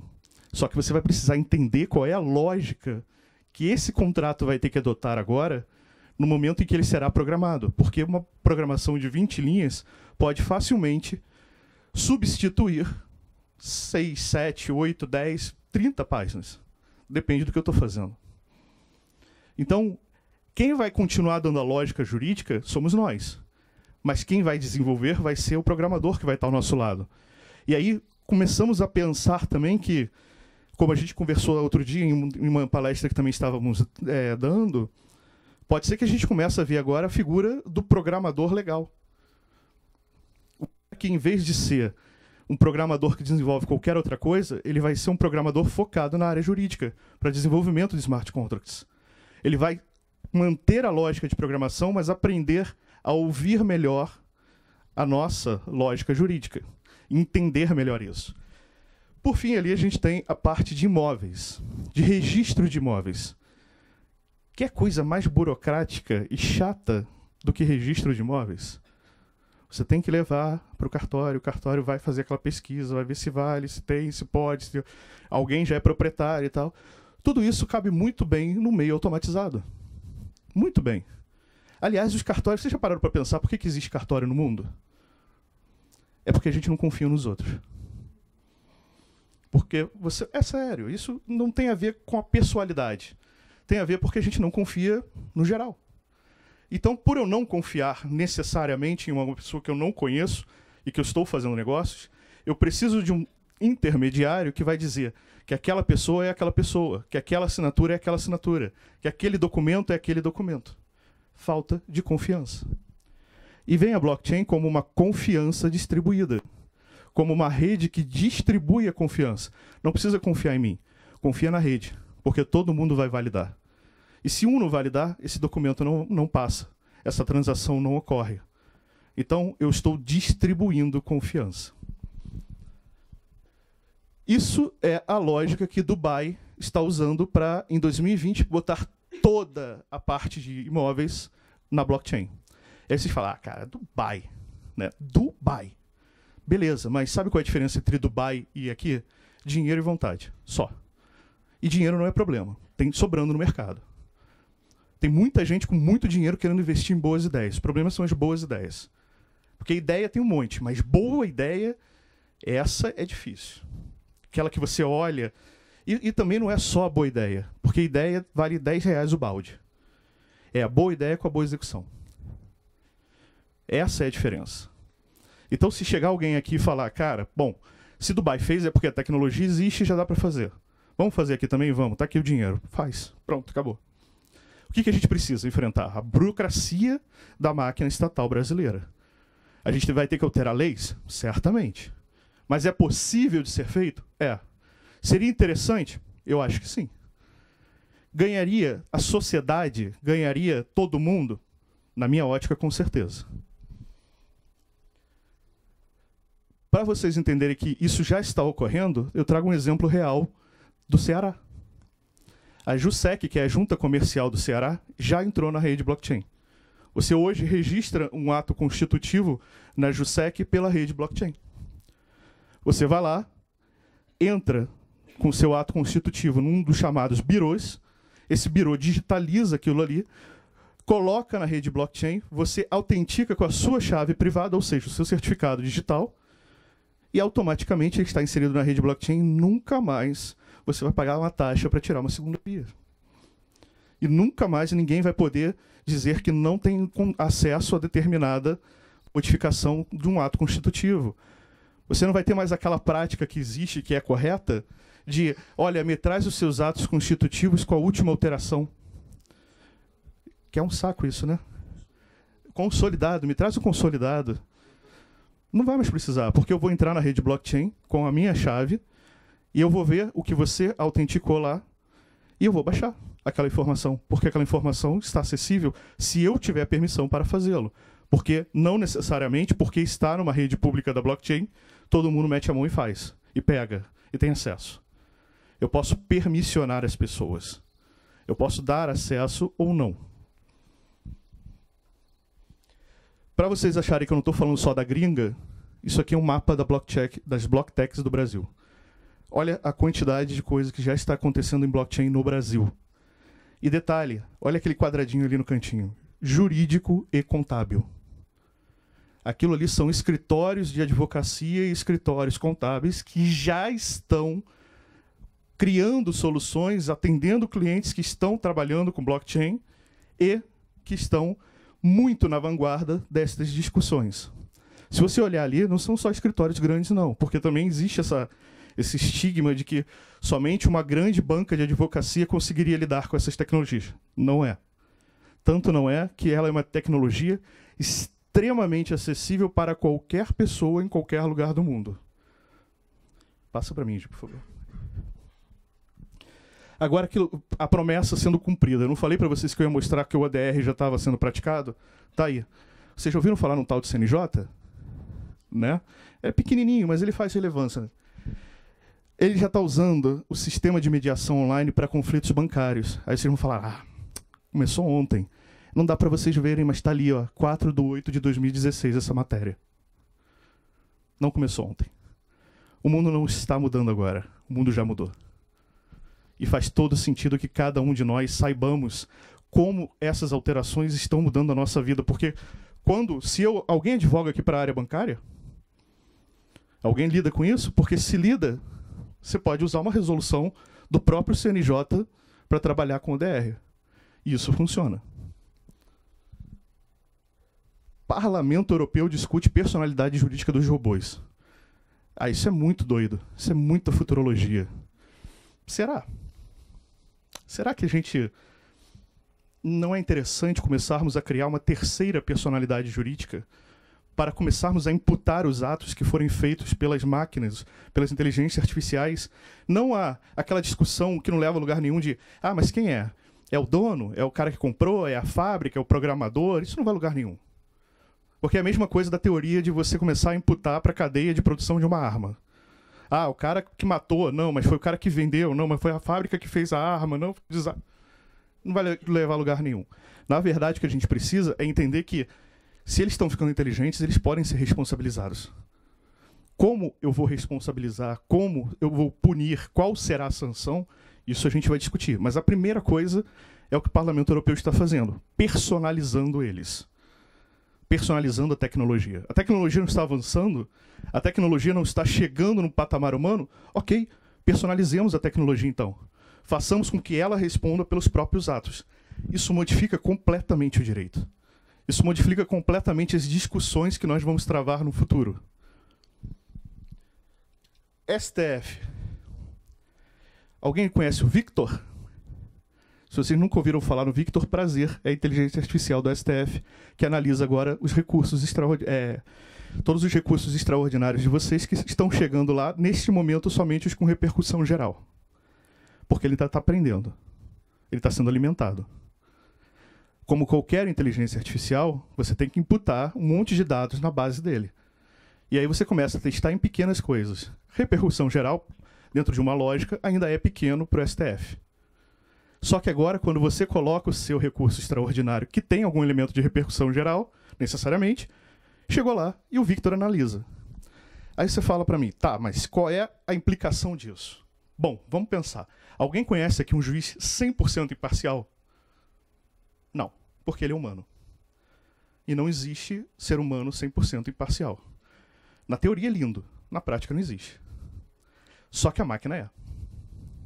A máquina é o seguinte, se você tem que cumprir 10 requisitos e você cumpriu 9.8, você não passa. Por quê? Você não cumpriu 10. É lógica, é binário. É sim ou não, 0 ou 1. Eu não tenho um talvez. Eu não tenho um mas esse cara é legal. Não existe isso. Ou você cumpriu, ou você não cumpriu. E aí, quando você começa a colocar as máquinas para analisarem recursos, a gente começa a ficar preocupado. Porque a partir de agora, ou meu recurso está 100% perfeito para ser aprovado, para ser admitido, ou ele não passa. Ele não vai ser nem analisado. É simples assim. Receita testa inteligência artificial. Quando a Receita entra no mundo da inteligência artificial, a gente tem que tremer. Entendeu? Porque aí o bicho pegou. Se já é difícil escapar da Receita, imagina com a inteligência artificial. Esses caras agora eles têm acesso com supercomputadores e a Receita Federal do Brasil ela é extremamente bem equipada. O supercomputador dela é equiparado ao supercomputador da NASA, só para vocês terem uma ideia, chamado T-Rex. Esse supercomputador hoje, ele processa alguns milhões de informações por segundo. E com a inteligência artificial, ela faz um cruzamento de dados tão perfeito que não passa nada. E ela aprende. Isso que é o interessante. O interessante é que ela aprende. Eu vou imputando dados nela cada vez mais, ela vai aprendendo cada vez mais, ela vai ficando cada vez melhor no que eu coloquei aquela inteligência artificial para fazer. Então vai chegar um determinado momento em que aquela ideia de caiu na malha fina já vai ser uma história do passado longínquo, porque a inteligência artificial vai pegar todo mundo que estiver em discordância com determinada situação, determinada regra ou determinada conformidade tributária que deveria ter. Simples assim. Big Data. A gente já falou desse negócio de Big Data. As empresas apostam para exploração de dados para aumentar lucros. Perfeitamente lícito. Só que quando eu começo a fazer isso, eu começo a criar implicações que podem esbarrar na seara jurídica, no direito do consumidor, na questão econômica, concorrencial. É justo que uma empresa que investiu em Big Data esteja entrando no mercado com tanto conhecimento do consumidor, a ponto de fazer com que o market share dela, ou seja, a penetração dela no mercado, cresça de forma exponencial e faça assim com que aquelas outras empresas que estavam consolidadas, mas não investiram em Big Data, comecem a perder a sua fatia de mercado? Eu entendo que sim, é investimento. Tá, mas isso não feriria a questão concorrencial, porque significa que quem tem mais dinheiro e pode investir mais em Big Data vai dominar mais o mercado. Eu acho que é uma discussão válida a gente ter. E eu acho que esse tipo de coisa é tão válido que hoje eu consigo dizer para vocês que Analytics é o futuro do direito. Pode passar isso aí também. Já ouviram falar em jurimetria? Se vocês não ouviram falar, isso aqui é um modelinho jurimétrico. E a jurimetria é um negócio bem simples. Eu coloco estatística no direito. Não é mais aquela coisa bacana que existe, que é mais ou menos assim. Você passa o dia inteiro pesquisando, porque você precisa achar aquela jurisprudência. Aí você acha aquela jurisprudência, aquele único caso da jurisprudência lá em Roraima. Aí você escreve na sua peça, conforme a jurisprudência dominante. Não é assim. Não é dominante, é caso isolado. E com a jurimetria eu provo isso. Eu mostro isso para o juiz. Graficamente, estatisticamente, com números. Isso muda. E aí aquela frase que eu falei que podia passar, isso muda o subjetivismo do direito, eu trago objetividade.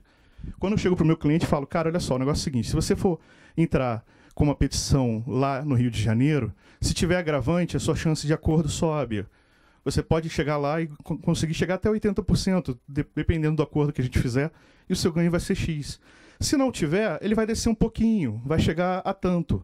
Olha, mas se for em São Paulo, aí deu ruim. Porque se for em São Paulo, você vai ganhar menos aqui, e se tiver agravante, vai ganhar menos ainda. Isso eu consigo dizer para o meu cliente antes de entrar no judiciário. Eu dou a chance dele entender o que ele sempre quis perguntar para a gente nunca conseguiu responder. Doutor, eu vou ganhar? Quanto tempo demora? Quem nunca teve que responder uma pergunta dessa para um cliente? Quanto tempo demora, doutor? Aí você fala, não posso, porque sabe como é que é, né? O juiz, o prazo impróprio e tal. Acabou. Eu mapeei isso através de analytics. Eu coloquei através de gráficos e eu digo para o meu cliente exatamente quanto tempo demora naquela vara, naquele juiz, naquele tipo de decisão. Olha, nesta matéria, nesta vara, aquele juiz tal demora 7 anos para julgar. Com uma chance de êxito, se nós permanecermos desta forma, de 60%. Mas se nós recorrermos, ele não gosta de recursos, então a nossa chance vai diminuir, porque ele tem um lobby com o desembargador. É simples. Eu mapeei, são dados, é estatística. Não tem mais o será que vai ser? Não, é isso, está mapeado. Isso é tão forte que eu vou mostrar para vocês agora umas telinhas de sistema de jurimetria. E jurimetria, pessoal, eu não sei nem se eu podia fazer essa piada aqui, mas eu vou fazer, tá? Existe uma coisa, jurimetria igual sexo na adolescência. Muita gente diz que faz, mas é mentira, tá? Na verdade, poucos estão fazendo. É exatamente isso. Muita gente hoje chega e fala no mercado, eu tenho uma solução de jurimetria. Não tem. Tem uma solução de volumetria. Eu dizer quantas ações você tem, quantas ações deram entrada em determinado estado, quantas ações foram julgadas em determinada causa, é volumetria. Eu não fiz cruzamento de dados. Eu não enriqueci somente os dados. Porque uma coisa é eu enriquecer os dados. Eu entrei com A e saí A mais. A outra coisa é eu ter jurimetria.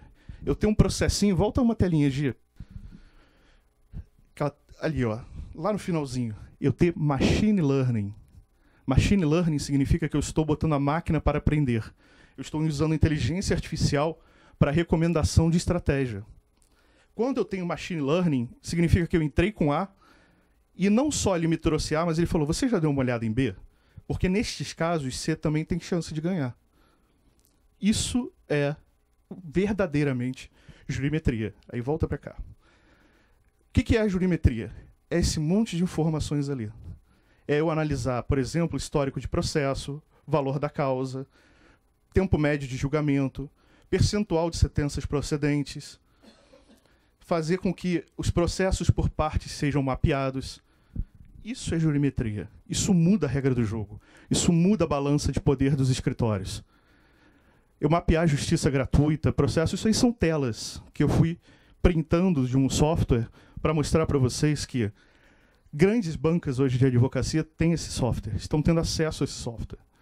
E essas bancas, elas já chegam no cliente de um jeito completamente diferenciado. Ela não vende mais uma possibilidade, ela vende uma certeza agora para o cliente. Ah, mas como é que ela vai ter certeza? O julgador ali, ele pode alterar o entendimento dele. Claro, e o CPC diz que ele tem que fundamentar. Porque se ele tiver uma mudança muito grande entre todos os entendimentos que ele vinha tendo para um novo, ele tem que fundamentar essa mudança. Não é isso que a lei diz? E se ele não fundamentar bem, ele me dá a matéria para eu poder recorrer e fazer com que aquele julgamento, aquele entendimento já estabelecido seja válido. Emenda da inicial. Eu não vou só ver volumetricamente quantos casos foram emendados. Eu vou destrinchar isso. Eu vou aprender quais foram os históricos de processos com ementa, quais foram as sentenças que tinham ementa ou não, a duração média de processos que houveram ementa, quais foram os tipos de ementas que ocorreram, o polo dos clientes, eu mapeio tudo isso. E aí eu consigo chegar ao ponto em que, quando eu chego para o meu cliente e falo, por exemplo, vamos emendar, eu falo para ele, acrescenta 6 meses naquela expectativa que eu te dei.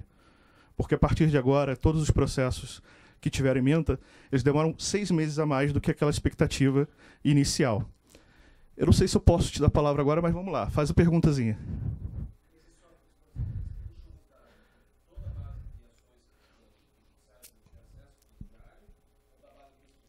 Dos dois. Você pode alimentar com a sua base para informações suas, estatísticas suas que você queira medir, de produtividade, de efetividade.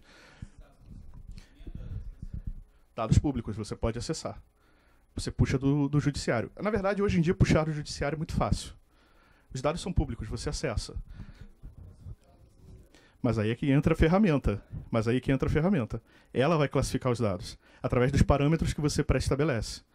Você determina parâmetros e ela vai pegar aqueles dados brutos, passar pelos filtros e te entregar algo já dentro do que você queria para a tomada de decisão.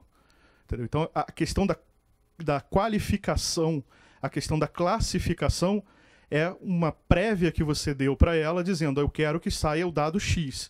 E aí aquele dado bruto entra, passa pelos filtros desta solução e ela chega a te dar o dado X, que era o que você queria. Respondi? Maravilha.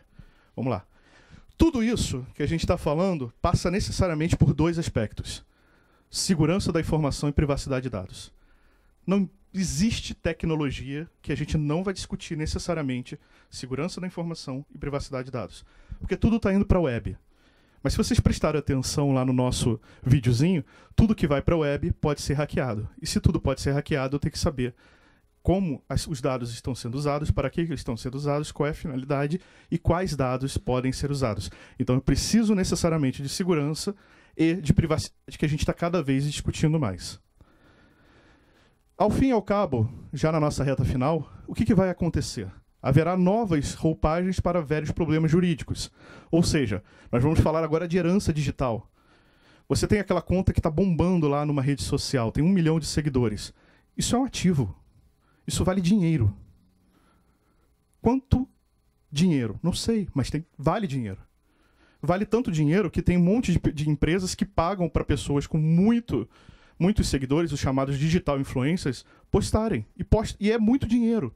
Um post do Neymar custa 600 mil reais. Ah, mas é o Neymar. Tudo bem, mas tira o Neymar e tira um 0. 60 mil não é muito dinheiro. Eu tenho que botar isso na herança? Eu tenho que rolar isso? Como é que a gente vai discutir isso? Aliás, eu tenho que falar também do avatar digital. Se eu morrer, podem continuar usando minhas contas? Podem continuar publicando no meu nome? A minha persona virtual sobrevive? Essas são novas roupagens para velhas discussões que nós tínhamos. Por exemplo, estupro virtual, infidelidade digital em épocas de Tinder, patrimônio digital. Isso que eu estou falando, por exemplo, é patrimônio digital. Quando eu tenho uma conta e a minha conta vale dinheiro. Esses gamers, esse pessoal que ganha muito dinheiro para jogar, as contas deles com os itens que eles ganham no jogo valem dinheiro. Dinheiro de verdade. E é muito dinheiro, não é pouco dinheiro. Isso é um patrimônio virtual que esse cara tem. Direito ao esquecimento. Eu quero que todos os dados meus que estão na internet possam ser apagados. Eu tenho esse direito? É um desdobramento do direito da privacidade, da intimidade? É o meu núcleo duro do direito da privacidade, da intimidade? Eu tenho esse direito de chegar e falar que eu não quero mais que os meus dados estejam acessíveis? Ou eu estaria fazendo uma espécie de retirada de uma base pública de dados onde todos poderiam ter acesso?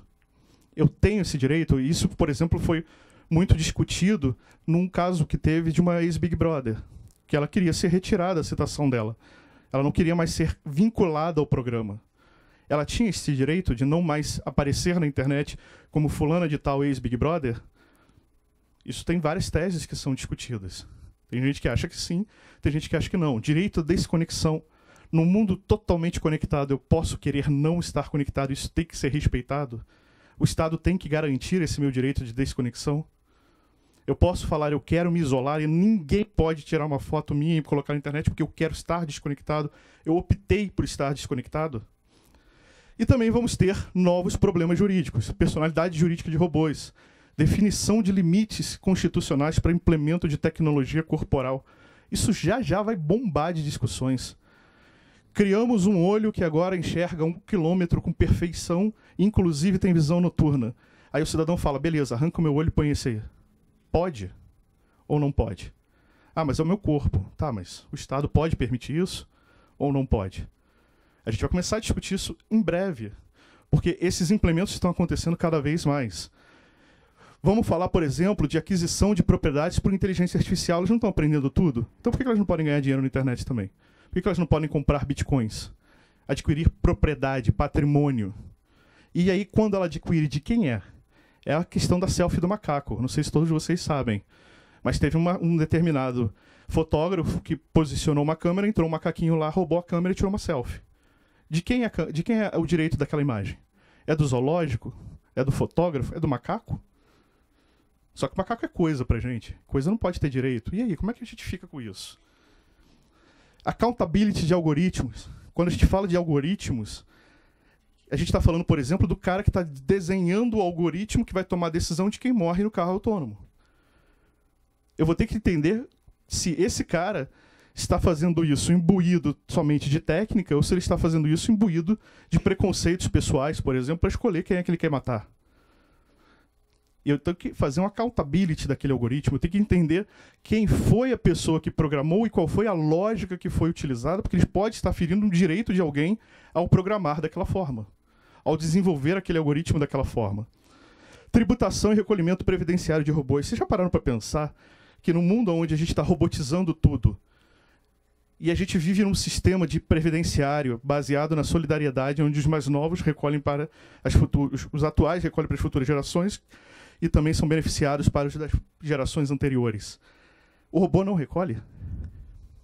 E como é que fica o sistema previdenciário? Eu acho que fica mal.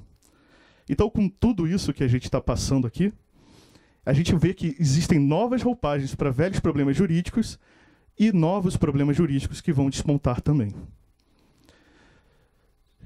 Ou seja, a advocacia vai precisar se transformar digitalmente. Isso é fato. Não tem mais como não pensar desta forma.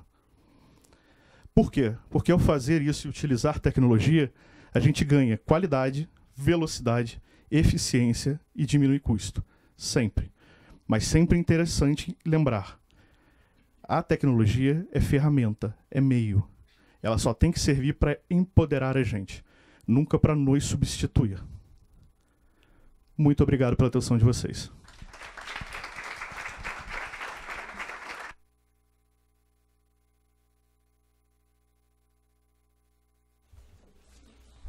Muito obrigada, Gisele. Muito obrigada, Rodrigo. Ficamos todos aqui, alguns sem piscar, né? Porque é muita informação, tem algumas coisas que nós já ouvimos falar por alto, outras a gente já até estudou um pouquinho, algumas restam dúvidas, nunca refletimos sobre isso. Tributação de robôs, eu completo que não passou pela minha cabeça ainda. Mas teremos que encarar esses e outros tantos desafios que o meio tecnologia trará e já está trazendo para todos nós. O Instituto tem apoiado esse tipo de discussão, porque, afinal de contas, nós, advogados, de fato, ainda somos muito formais, ainda somos muito, até abre aspas, antiquados, fecha aspas, em algumas atitudes, e acabamos com isso demorando um pouquinho para entrar nesse mundo tecnológico. De toda sorte, querendo ou não, como você já disse, ela não vai pedir licença, ela não pediu licença, ela já entrou e nós vamos ter que conviver agora com o elefante na sala e fazer dele o nosso amigo, nosso companheiro e ganhar dinheiro, se possível, com essas possibilidades. Eu quero, em nome do Instituto, antes de mais nada, agradecer esse bate-papo delicioso e gostaria de deixar a palavra aberta para algumas perguntas, se vocês nos derem ainda alguns minutinhos. Temos? Então, se vocês tiverem essa paciência, vamos lá. Alguém gostaria de fazer uso da palavra, fazer alguma pergunta? Está. Só um minutinho. Então, deixa eu só pela ordem. Isso. Vamos lá. Pois não, o senhor pode falar. Boa noite. Boa noite. Eu queria saber se o portal de assinatura CertSign usa o blockchain ou se é parecida à tecnologia. Não uso blockchain. Na verdade, tá ligado, tá? Acho que tá. Então, a voz chega aí. Na verdade, não usa a tecnologia blockchain. Ela usa uma coisa que a tecnologia blockchain usa, que é a criptografia de chaves assimétricas. Ou seja, você tem uma chave pública que é a chave que todo mundo vê que aquele documento foi assinado, e você tem a sua chave privada que você assina aquele determinado documento.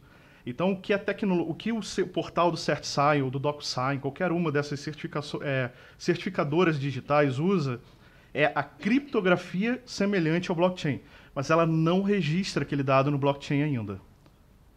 OriginalMy faz isso. Ela já registra no blockchain. Boa noite, tudo bem? Professor, imaginemos que aquele computador que jogou com Kasparov, certo? Que depois foi colocado... Esse mesmo. Foi colocado para aprender pela internet e acabou se tornando, pelo menos era o que diziam as reportagens, uma inteligência artificial racista, xenofóbica e etnocentrista, certo? Digamos que essas decisões do judiciário, do nosso judiciário em especial, que são eivadas de fundamentações às vezes controversas, também alimentem essa inteligência artificial num sentido de julgados que privilegiem uma parcela somente da sociedade. Existe já esse pensamento, esse receio em relação à inteligência artificial de que pode se voltar para um lado nesse contexto? Sim, sim. Você já ouviu falar no caso da TAI? A TAI é uma inteligência artificial da Microsoft que foi criada e colocada no Twitter. E em menos de 24 horas a TAI foi desativada, porque ela se tornou exatamente isso, xenofóbica, racista e nazista. E aí a TAI, em menos de 24 horas, falou que Hitler estava certo, mortem os judeus. Porque ela foi alimentada por dados muito ruins das pessoas que estavam tweetando com ela. Então, a inteligência artificial é uma casca oca. Ela vai desenvolver a métrica a partir do que ela for imputada, ou seja, do que eu alimento. E aí, especificamente quanto a questões do judiciário, os Estados Unidos, em algumas cortes, eles já utilizam a inteligência artificial para auxiliar nos julgamentos. E tivemos um problema dentro desses julgamentos, porque eles entendiam que os precedentes, a possibilidade de haver uma reincidência de determinadas pessoas inseridas em determinadas classes seria muito alta. E aí foi-se entender foi-se auditar aquilo e entender se de fato era verídico. E percebeu-se que, na verdade, não. Que aquela inteligência artificial estava dizendo isso de um grupo que era negro e de origem pobre. E aí ela estava fazendo isso porque ela tinha sido alimentada pelo próprio racismo dos julgadores, que entendiam desta forma. Então, quando ela replicou esse julgamento, ela foi também racista. E aí entra exatamente aquela questão da accountability dos algoritmos. Eu tenho que entender o que foi programado e como foi alimentada a inteligência artificial. Até porque no momento em que a TAI chega e fala Hitler estava certo, morte aos judeus, certamente um dano moral coletivo foi cometido ali. E isso pode ser imputado para a Microsoft, certamente. Então, quando a gente olhar para o judiciário fazendo esse tipo de coisa, quiçá poderíamos pensar em indenizações para o próprio Estado, né, que o Estado vai ter que pagar para as pessoas. Então, sim, existe essa preocupação e sim, existe esse problema. Alguém mais gostaria de fazer uso da palavra? Tarcísio? Eu vou aproveitar a palavra que a Adriana acaba de me passar, também agradecendo ao Rodrigo e à Gisele pela excelente palestra, uma informativa, crítica e profética, né? Eu acho que nós podemos extrair dessa palestra exatamente essas qualidades. Em primeiro lugar, a necessidade que nós temos que nos adaptar a essas novas tecnologias, a mudança que tem que operar dentro das próprias sociedades, dentro da própria advocacia, para que depois a gente possa, então, utilizando-se desse instrumento, poder eventualmente levar aos nossos clientes. Agora, o mais importante de tudo isso, e eu acho que, evidentemente aqui, ninguém quer ser profético de forma negativa, ao contrário. Nós sabemos que a advocacia que nós conhecemos, ela acabou, né? É a mesma coisa que nós hoje fôssemos dizer, não, os taxistas eles vão sobreviver. Não é verdade, a gente sabe que talvez sobrevivam, mas de outra forma. E da mesma maneira, a advocacia. Nós sabemos que isso já faz parte do nosso dia a dia. E é claro que não são só os meios alternativos que eventualmente procuram solucionar controvérsias. As startups estão aí, os pintins, que você sabe que já estão ocorrendo dentro do mercado, exatamente para quê? Inibir o contencioso, impedir a litigância. Né? Hoje, startups estão sendo contratadas para justamente fazer com que determinados processos sejam realizados e que impeçam que as pessoas elas acabem dentro do judiciário. Por outro lado, nós estamos vendo aí oferecimento pelas grandes empresas ou questionamento de determinadas soluções aonde os escritórios se apresentam para eventualmente oferecer uma determinada solução. Não é mais o bambambam, não é o cara que é bacana, é o cara que traz a solução, aquele que leva a solução. E aí não tem cor, não tem grandeza, não tem bairrismo, é a solução que é entregue para um determinado problema. E o bom dessa história de pitinho é o seguinte, que o camarada coloca no mercado, e ele recebe não uma, duas, 3, 4, 5, ele recebe milhares de soluções e todas elas às vezes inclusive de grátis, né? Porque são pessoas que estão se apresentando para prestar um determinado serviço. Como foi bem colocado aqui, trabalho de robô é para robô. Eu não tenho condições de imaginar quais são todos os questionamentos da pessoa humana. O robô tem condições de aprender quais são os questionamentos, eventualmente numa solução conjugal. E ele responde em segundos. E provavelmente vai ter acesso a toda essa jurisprudência muito mais rápido do que nós teríamos. Com isso, nós temos que nos preocupar para que a gente tenha condições de uma forma crítica, eventualmente, e regulatória, como vocês bem colocaram, eventualmente enfrentar. Mas essa é uma realidade. E é com essa realidade que nós temos que agora conviver, né? Então, mais uma vez, agradecendo os nossos ilustres palestrantes, nós vamos chamar agora a nossa coordenadora Débora para entregar uma lembrança. E também lembrando que no dia 4 de outubro, Adriana, teremos o próximo evento na Unicuritiba, né? Exatamente. Os senhores receberão as informações por e-mail e, se tiverem interesse, podem acessar o site do Instituto. Nós teremos algumas palestras e encontros interessantes até o final do ano. E eu gostaria também de aproveitar a oportunidade para convidar a nossa associada Vanessa. A doutora Débora entrega a nossa lembrança e o certificado para a doutora Gisele, e a doutora Vanessa, nossa querida associada, entrega para o doutor Rodrigo em agradecimento à gentileza de estarem conosco nesta noite.